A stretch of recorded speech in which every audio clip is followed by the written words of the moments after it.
الحمد لله وكفى وسلام على حبيبه المصطفى أما بعد فأعوذ بالله من الشيطان الرجيم بسم الله الرحمن الرحيم سبحان الذي أسرى بعبده ليلا من المسجد الحرام إلى المسجد الأقصى الذي باركنا حوله لنريه من آياتنا إنه هو السميع البصير صدق الله مولانا العظيم۔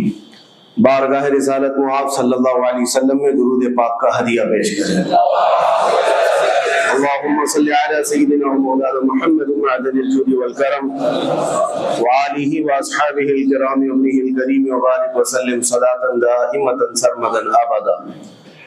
عزیزان گرامی وقار، جن حالات میں آج ہم جمعہ کی نماز ادا کرنے آئے ہیں، دنیا بھر میں قبلہ اول بیت المقدس کے معاملے کو لے کر ایک عجیب ماحول پیدا ہو چکا ہے۔ دنیا دو دھڑوں میں تبدیل ہے آج، اور یقیناً کیوں نہ اثر کرے کہ میرے آقا صلی اللہ تعالی علیہ وسلم نے ارشاد فرمایا،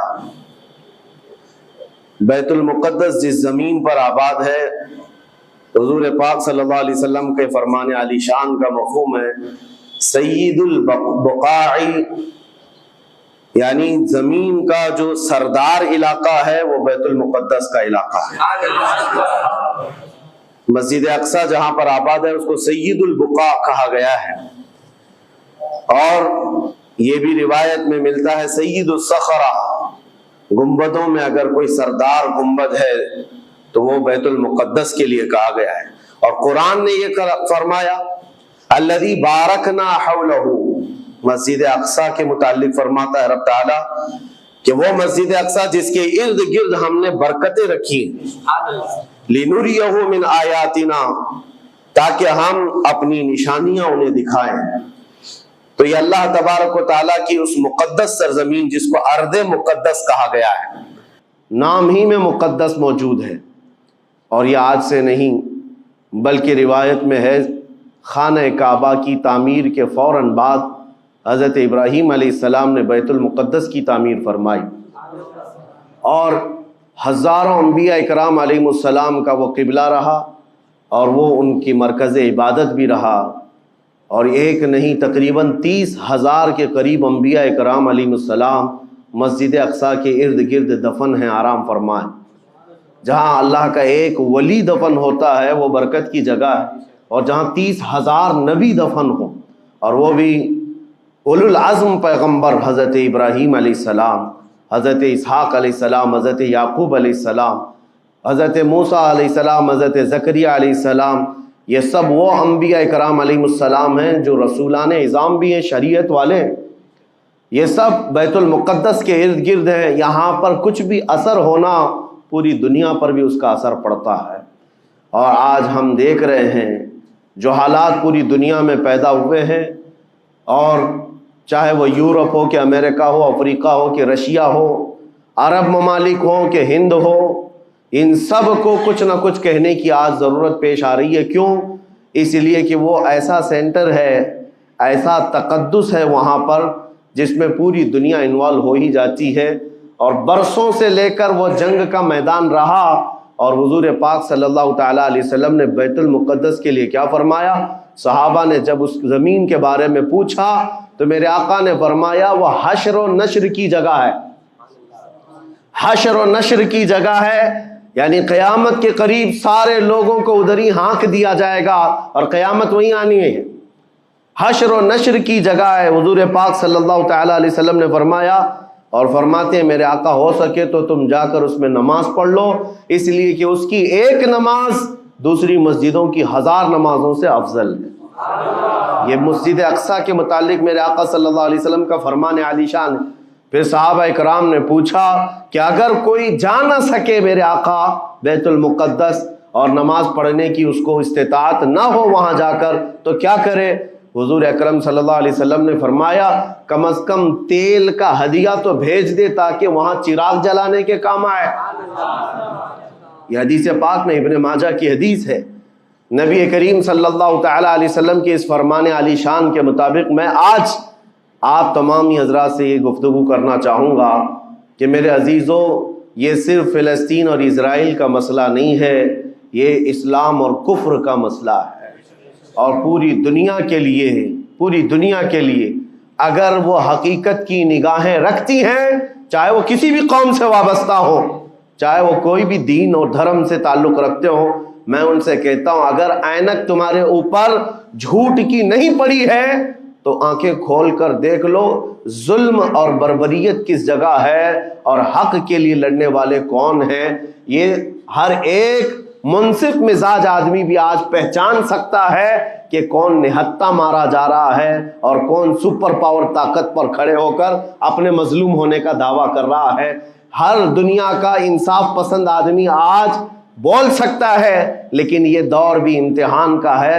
جتنے کیڑے مکوڑے دل میں بغض و عداوت رکھتے ہیں اسلام کے، وہ ظالموں کے ساتھ کھڑے ہوئے نظر آتے ہیں، آج ظالموں کے ساتھ کھڑے ہوئے نظر آتے ہیں۔ نبی کریم صلی اللہ تعالیٰ علیہ وسلم نے فرمایا مسلمانوں آپ اپنی اوپینین، اپنی رائے کیا رکھتے ہیں یہ بہت امپورٹنٹ ہے، دنیا کیا کہتی ہے اس سے مجھے غرض نہیں، تمہارا تعلق تمہارے نبی پاک کے فرامین سے ہے۔ خبردار خبردار تم کبھی ان ظالموں کی حمایت میں نہ آنا، ورنہ قرآن کہتا ہے وَلَا تَرْكَنُوا، اللہ تعالیٰ فرماتا ہے اس طرف تم توجہ بھی مت کرنا، جھکاؤ بھی مت رکھنا جس طرف ظالم گئے، جس طرف ظالم گئے ہیں اس طرف جھکاؤ بھی مت رکھنا۔ اور آج کہیں ایسا نہ ہو کہ دنیا تمہارے پاس بہت آ گئی، چکا چوند دنیا دیکھ کر، جیسے امارات والے ہوئے، متحدہ عرب امارات، دبئی جیسے آج انٹرنیشنل سٹی ان کے پاس مل گئی ہے، پوری دنیا وہاں پر تجارت کرنے لگ گئی، بحرین جیسے کنٹریز، ان کے پاس دنیا کی فراوانی آ گئی، تو آج وہ یہ سمجھنے لگ گئے کہ ہم کو مظلوم اور غریب فلسطینیوں کی مدد میں بات نہیں کرنی چاہیے، جو سپر پاور طاقت ہے اس کے ساتھ کھڑا ہونا چاہیے، کیونکہ ہماری ٹریڈنگ کا مسئلہ ہے، ہماری تجارت کا مسئلہ ہے۔ وہ یہ بھول گئے کہ ان کا اسلام کہاں ہے، ان کے آباء و اجداد کی روایت کہاں ہے۔ لیکن میں آپ سے کہتا ہوں ان کے نقشے پر چل کر کبھی اپنی رائے کو بدل نہ دینا۔ بعض مسلمانوں میں یہ گفتگو پھیلی ہوئی ہے کہ کیا ہم ہی مسلمان ہیں ہندوستان کے، کیا ہم ہی لوگ ہیں جو اپنی رائے بنائیں، وہ بڑے بڑے لوگ ہیں، عرب لوگ ہیں اور بڑے بڑے مشائخ ہیں وہاں پر، ان لوگوں نے رائے الگ بنائی ہے، وہ دنیا کے اور پیسوں کے پجاری بن گئے ہیں، ان کے ہاں نفس غالب آ چکا ہے اور شیطان کا ان کے اوپر غلبہ ہے، وہ حق نہیں دیکھ رہے ہیں۔ میرے عزیزوں کہیں تم اپنی رائے اس طرح بنا لیے تو حدیث کو جھٹلانے والے ہوں گے۔ اللہ کے حبیب صلی اللہ علیہ وسلم کی حدیث سناتا ہوں، حضور پاک صلی اللہ علیہ وسلم فرماتے ہیں لا تزال عصابۃ من امتی یقاتلون علی ابواب دمشق وما حولها وعلى ابواب بیت المقدس ظاہرین علی الحق۔ حضور پاک صلی اللہ علیہ وسلم فرماتے لا یضرهم خذلان من خذلهم ظاہرین علی الحق الی ان تقوم الساعہ۔ میرے آقا فرماتے ہیں قیامت تک میری امت میں ایک جماعت ایسی ہوگی جو دمشق کے دروازوں پر اور بیت المقدس کے دروازوں کے اطراف میں حق کے لیے کھڑی رہے گی قیامت آنے تک۔ اور حضور پاک نے یہ بھی فرمایا، میرے آقا مخبر صادق صلی اللہ علیہ وسلم کے فرمان آج ہم اپنی آنکھوں سے دیکھ رہے ہیں۔ حضور فرماتے لا یضرهم خذلان من خذلهم۔ میرے آقا فرماتے ہیں دنیا کے بڑے بڑے دھوکہ دینے والوں کا دھوکہ انہیں کچھ اثر نہیں کرے گا، انہیں کوئی نقصان نہیں پہنچائے گا۔ آج بڑے بڑے پیٹروٹ میزائل داغ کر کے اگر وہاں کے علاقوں کو ختم کرنے کا دعویٰ کر رہے ہیں تو مجھے میرے نبی کے فرمان پر یقین ہے یہ کبھی نہیں ہو سکے گا، کبھی نہیں ہو سکے گا۔ کچھ عمارتوں کے گر جانے اور کچھ بچوں کے اور کچھ لوگوں کے قتل ہو جانے کا نام یہ جیت اور فتح نہیں ہے۔ میرے عزیزو آج ہم ان ظالموں کو دیکھ رہے ہیں جن کا دعویٰ تھا کہ دنیا میں ان سے بہتر ڈیفنس طاقت کسی کے پاس نہیں، ان سے بہتر بنکر کسی کے پاس نہیں، ان سے بہتر سائرن بجانے کی طاقت کسی کے پاس نہیں، پوری دنیا کو زہریلے ہتھیار بیچنے والی طاقتیں۔ آج ہم نے یہ بھی دیکھا ہے کہ صرف محض ایک چھوٹی سی جماعت سے ان کے ہاتھ پیر ڈھیلے نظر آتے ہیں اور ان کے جسموں میں کپ کپی نظر آتی رہی ہے، پوری طاقت تمہاری ایک جگہ۔ میں بھی چند دنوں قبل عمرہ میں تھا جب یہ پڑھ رہا تھا کہ ایک چھوٹی سی جماعت جس کو پوری انٹرنیشنل دنیا مل کر کے آتنکواد گھوشت کرتی ہے، امریکہ ہو، UK ہو اور دوسری بہت ساری طاقتیں، وہاں پر فلسطینیوں کی حمایت میں لڑنے والے ان مجاہدین کو یہ آتنکواد کہتے ہیں، ٹیررسٹ کہتے ہیں، جو اپنے چھوٹے سے علاقے کو بچانے کے لیے اپنی جانیں دے رہے ہیں، وہ آتنکواد ہیں، وہ ٹیررسٹ ہیں۔ ان کے پاس کھانے پینے کی چیزیں نہیں رہ گئی، ان کی کرنٹ سپلائی بند کر دی گئی، ان کا پانی بند کر دیا گیا، پھر بھی وہ آتنکواد ہیں۔ میرے عزیزو، یہ دنیا کا دگلا معیار دیکھو آپ۔ رشیا پورے یوکرین کو تباہ کرتا رہا، پورا راکھ میں بدل دیا۔ ان ظالم کتوں کی زبان پر کبھی نہیں آیا کہ رشیا آتنکواد ہے یا رشیا ٹیررسٹ ہے۔ یہ میڈیا میں بھونکتے رہے، رشیا اور یوکرین کی وار چل رہی ہے، زمین کا مسئلہ ہے۔ ارے ہزاروں لوگوں کو رشیا راکھ میں بدل کر رکھ چکا ہے، کیوں نہیں بولتے اس کے متعلق؟ کیوں نہیں کہتے کہ وہ آتنکواد ہے؟ اس لیے کہ یہ ظالم دجالی میڈیا جتنے ہیں، انہیں پتا ہے ان کے باپ داداؤں سے بڑی طاقت اس کے پاس موجود ہے۔ طاقتوں کی پوجا کرنا اور بڑی بڑی طاقتوں کو سلام کرنا یہ ان کی فطرت میں داخل ہے، اور ہم الحمدللہ مسلمان ہر وقت یہ فیصلہ رکھتے ہیں کہ جو غریب ہے، جو مظلوم ہے، وہ چاہے ایک سکہ بھی نہ رکھتا ہو، ہم اس کی حمایت میں ہمیشہ کھڑے رہتے ہیں۔ یہ اسلام کی خاصیت ہے۔ ہم طاقت و قوت اور تخت کو دیکھ کر کسی کی حمایت میں نہیں کھڑے ہوتے، بلکہ حق و باطل کو دیکھ کر اگر مظلوم چھوٹی سی جگہ پر بھی ہے تو ہم اس کے ساتھ کھڑے ہیں۔ اسلام میں ہو یا نہ ہو، اگر وہ مظلوم ہے تو اس کی آواز ہم اٹھاتے ہیں۔ عزیزان گرامی وقار، جس کو اپنی طاقتوں پر خوب بھروسہ تھا، میں ایک بات عرض کرتا ہوں، مسلمانوں آج جاگنے کی ضرورت ہے، بیداری کی ضرورت ہے۔ تمہارے دماغوں پر یہ پٹی ڈالی گئی ہے اور یہ بٹھایا گیا ہے، ان کے پاس بہت بڑی بڑی طاقتیں، تمہارے ادھر ادھر کرنے سے کچھ نہیں ہوتا، تمہاری آواز اٹھانے سے کچھ نہیں ہوتا۔ رب تبارک و تعالیٰ نے تمہیں یہ ظاہر کر دیا کہ میں ابھی پڑھ رہا تھا، اس چھوٹے سی علاقے میں غزہ پٹی میں بڑی بڑی دنیا کی 4 تنظیمیں، خفیہ خبر رساں ایجنسیاں موجود ہیں جو ان کی خفیہ خبریں ہر وقت پہنچاتی ہیں۔ وہ اسرائیل کی بھی ہے، امریکہ کی بھی ہے، اور سعودی عرب کی بھی ہے، اور ایجپٹ کی بھی ہے۔ 4 بڑے بڑی کنٹریز کی خفیہ ایجنسیاں کام کر رہی ہیں، اور سب کی سب خفیہ خبر رساں ایجنسیاں فیل ہو گئی، ناکام ہو گئی۔ اس کے باوجود اسرائیل کے درندوں کو یہ وحشتناک چیز دیکھنی پڑی۔ دنیا آج اس میں حیرت میں ہے کہ ایسا کیسے ہو گیا، ایسا کیسے فیل ہو گیا، یہ سسٹم کیسے کام نہیں کر سکا، ہمیں پہلے سے اطلاع کیسے نہیں ملی۔ میں قرآن پڑھ کر کے بتاتا ہوں، میرا رب فرماتا ہے وَمَكَرُوا وَمَكَرَ اللَّهُ وَاللَّهُ خَيْرُ الْمَاكِرِينَ۔ کافر منصوبہ بناتے ہیں اور اللہ خفیہ تدبیر کرتا ہے، اور اللہ کی خفیہ تدبیر غالب آتی ہے۔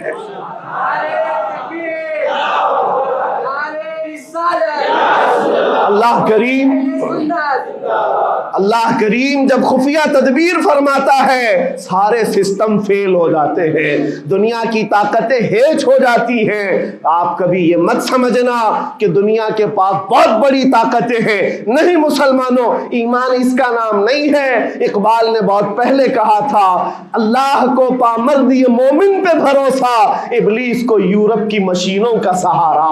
ان کے پاس یورپ کی مشینوں کا سہارا ہے، لیکن مسلمان کو اپنے رب کی طاقت پر بھروسہ ہے۔ میرا رب غالب حکمت والا ہے اور وہ قدرت والا ہے۔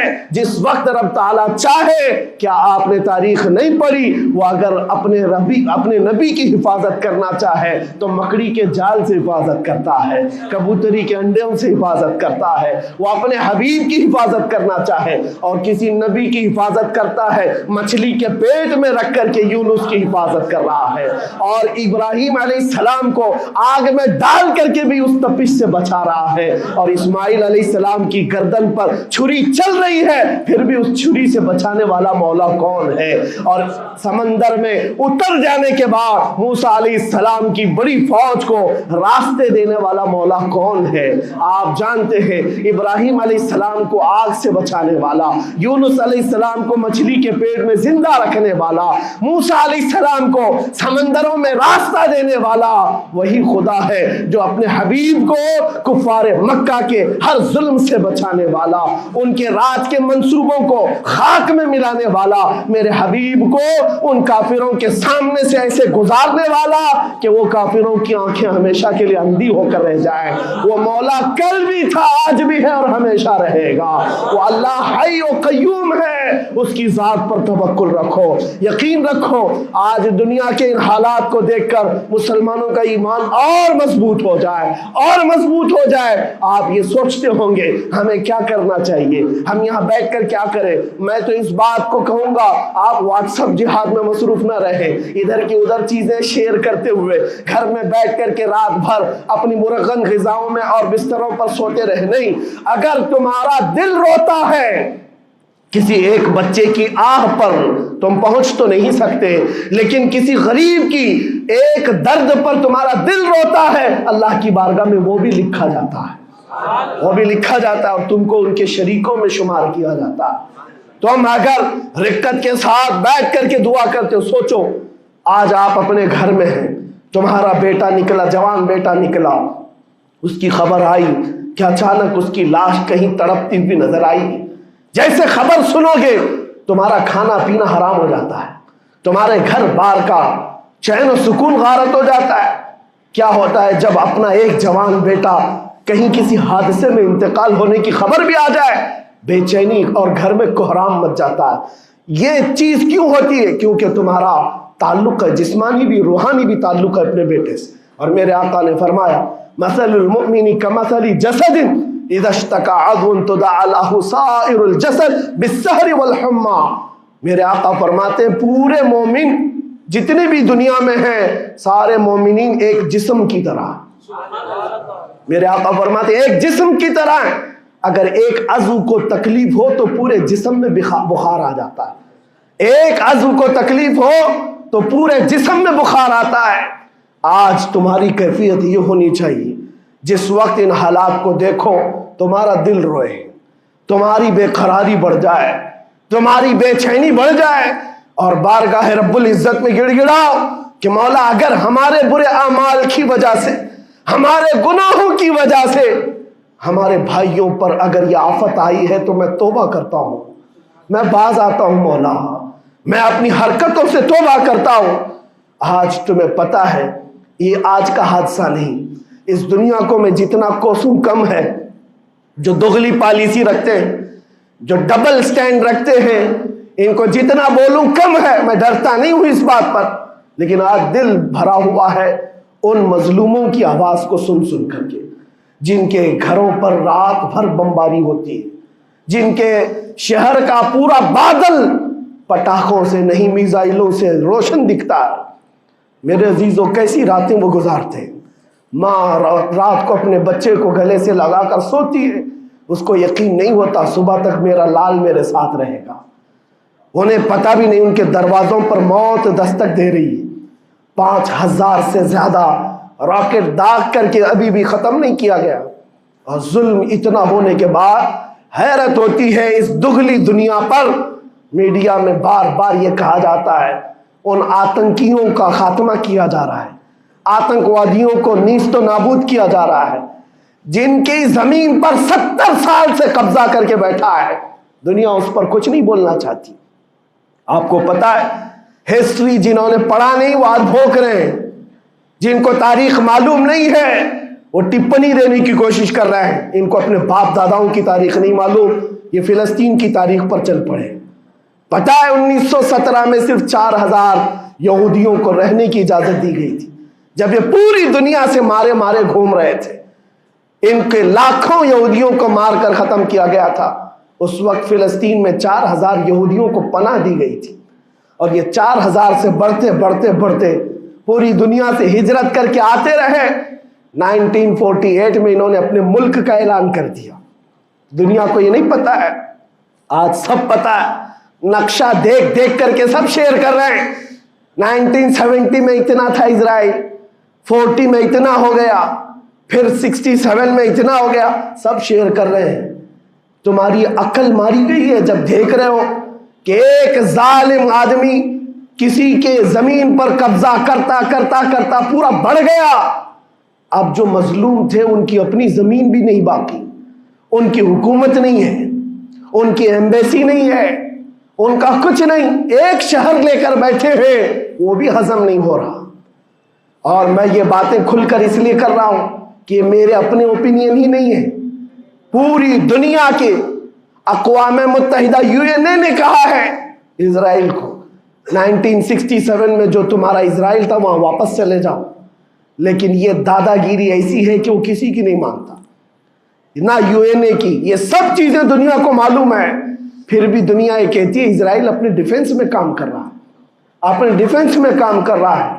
ایک کتے کی موت ہوتی ہے تو پوری دنیا بلبلاتی ہے، اور یہاں روزانہ ہزاروں فلسطینیوں کو قتل کر دیتے ہو. تم قتل بھی کرتے ہو تو چرچا نہیں ہوتا، ہم آہ بھی کرتے ہیں تو ہو جاتے ہیں بدنام. یہ حالات آج پیدا کیے گئے. میں آپ حضرات کو یہ بات کہنا چاہوں گا، یہ ایمان کے مضبوط کرنے کا وقت آ چکا ہے. میرے آقا کے فرمان پر یقین کرو، اللہ کی مدد آتی ہے اور آ کر رہے گی انشاءاللہ. اور یہ حالات آپ دیکھ رہے ہیں.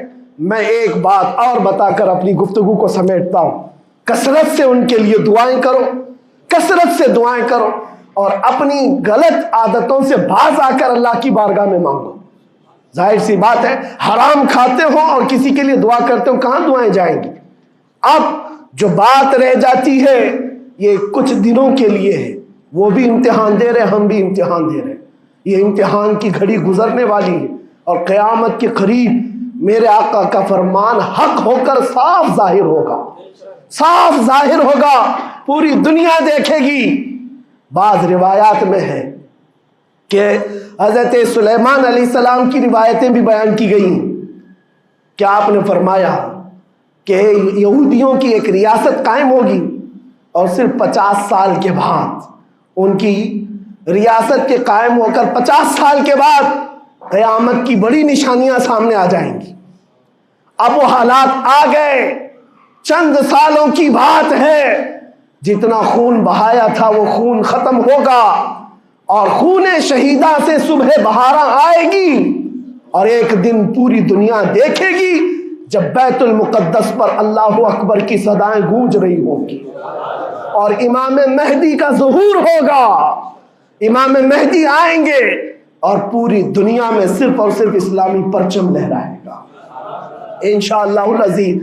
میرے آقا صلی اللہ علیہ وسلم فرماتے قیامت کے قریب تم دیکھو گے ہر چیز یہودیوں کے خلاف ہوگی، حتیٰ کہ پتھر بھی تمہیں کہیں گے یہودی یہاں چھپا ہوا ہے، پتھر بھی کہیں گے. اور حضور نے فرمایا تو یہ ہو کر رہے گا، ہو کر رہے گا. اس لیے ان کی طاقتوں پر نہ جاؤ، ان کی قوتوں پر نہ جاؤ. آج جب ایک چھوٹی سی جماعت نے تمہارے ڈیفنس سسٹم کو للکار کر رکھ دیا ہے، وہ وقت بھی آئے گا جب خدائے جلال و جبروت والے مالک خدا کو، اللہ کریم کو جب یہ دکھانا ہوگا کہ اللہ تعالیٰ ایمان والوں کی کیسی مدد کرتا ہے، تو وہ دن بھی دیکھو گے جب کیڑے مکوڑے اور حشرات کی طرح ظالم حکومتیں فنا ہو جائیں گی. انشاءاللہ وہ وقت آئے گا. لیکن آپ تمامی حضرات اپنے دلوں میں رقت طاری کریں، اپنے دلوں میں ان غریبوں کے لیے، ان مظلوموں کے لیے دنیا کیا بھوگتی ہے اس کی طرف نہ جاؤ. کون کیا کہتا ہے، ان ظالموں کو ان کے ساتھ کھڑے ہونے میں شرم نہیں آتی. آپ کو پتا ہے یہاں ہمارے ہندوستان میں بھی بہت سارے آج نکلے ہوئے سوشل میڈیا پر جنگ کر رہے ہیں، اور ان کو لگتا ہے اسرائیل کے ساتھ کھڑے. آپ کو پتا ہے اسرائیل ایک ایسی یہودی ریاست ہے جو پوری دنیا کے کسی بھی دھرم کو نہیں مانتے. مسلمانوں کے بھی ویسی دشمن، ہندوؤں کے بھی دشمن، عیسائیوں کے بھی دشمن. ان کو پتہ ہی نہیں ہے، ان کو لگتا ہے وہ ہمارا ساتھی ہے، مسلمانوں کو مار رہا ہے تو ہمارا ساتھی. جبکہ وہ صاف انکار کرتے ہیں کہ بتوں کی پوجا کرنے والوں سے ہمارا کوئی رشتہ ہی نہیں. وہ یہودی ہیں، وہ پوری دنیا میں اپنے آپ کے متعلق یہ عقیدہ رکھتے ہیں کہ اللہ نے ہم کو ایک خاص مٹی سے بنایا اور سارے انسانوں کو کچرے سے بنایا، ساری دنیا کو کچرے سے اور جانوروں کے فضلے سے بنایا اور ان کو ایک خاص جنت کی مٹی سے بنایا. اور قرآن میں یہ ذکر موجود ہے. اللہ فرماتا ہے وقالت اليہود نحن ابناء اللہ واحباؤہ، اے محبوب یہ یہودی کہتے ہیں ہم اللہ کے بیٹے ہیں اور اللہ کے محبوب ہیں. رب فرماتا ہے محبوب ان سے کہہ دیں اگر تم اللہ کے بیٹے اور اللہ کے محبوب ہو تو مرنے کی تمنا کرو کیونکہ اللہ سے مل جائے. لیکن اللہ فرماتا ہے وَلَن يَتَمَنَّوْهُ أَبَدًا، وہ موت کی ہرگز تمنا نہیں کرتے.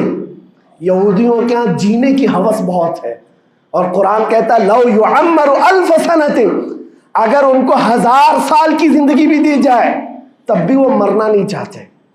یہودی مرنا نہیں چاہتے. یہی تو بات ہے میرے عزیزوں، دنیا میں اور ہم میں فرق یہ ہے وہ کہتے تو ہیں ہم اللہ کے بیٹے اللہ کے محبوب لیکن مرنا نہیں چاہتے. لیکن مسلمان کا بچہ جذبہ شہادت میں نظر آتا ہے.